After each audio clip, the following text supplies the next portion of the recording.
Hi, following on from the previous video on the little shuttle bags, I'm going to show you how to do the stitch with a little bead in them, like on these bags. So these are a few sample here. This one's really lovely. It was made for me by a friend. It's made out of silk thread. That's really lovely and soft. And I've got one here that's not finished, where I use little brown beads with brown goldy beads with red to make it look like a strawberry.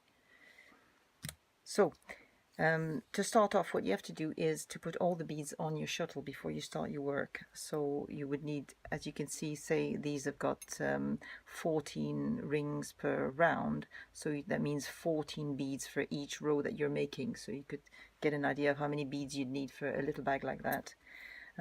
What's great is these needles, these big eye needles. They're fabulous for adding beads to tatting thread. I've got a long one and a shorter one here. See, anyway, this splits open as well like this, so that makes it really easy to add beads. So I'm just going to add a few to this shuttle, show you how it works.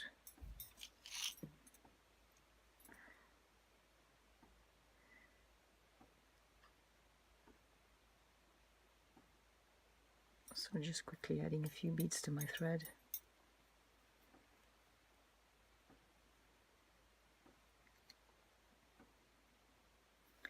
So you will have, if you're making a whole bag, you will have lots and lots of beads on your bobbin. So you have to wind them and put them further down onto your bobbin as you wind, sort of space them out onto your thread. So what you would do is each time you start a ring is pull a bead off from your shuttle and put it around your hand like this. I'm going to wind the others back onto my shuttle, so that each time you're making a little ring, so we're doing 3 picot 3 for our little rings, 2, 3, your bead is here, so when you close your ring, your bead will be just at the base of your ring, like this.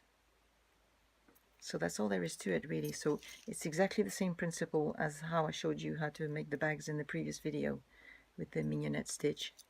But each time you pull a bead from your shuttle, put it around your hand before you start making the ring,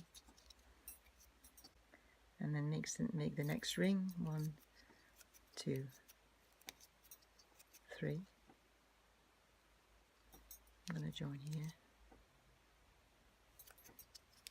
1, 2, 3, and close the ring,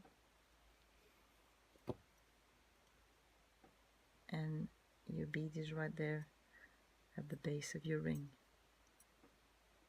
So that's all there is to it, really. So it's exactly the same as what I showed you before.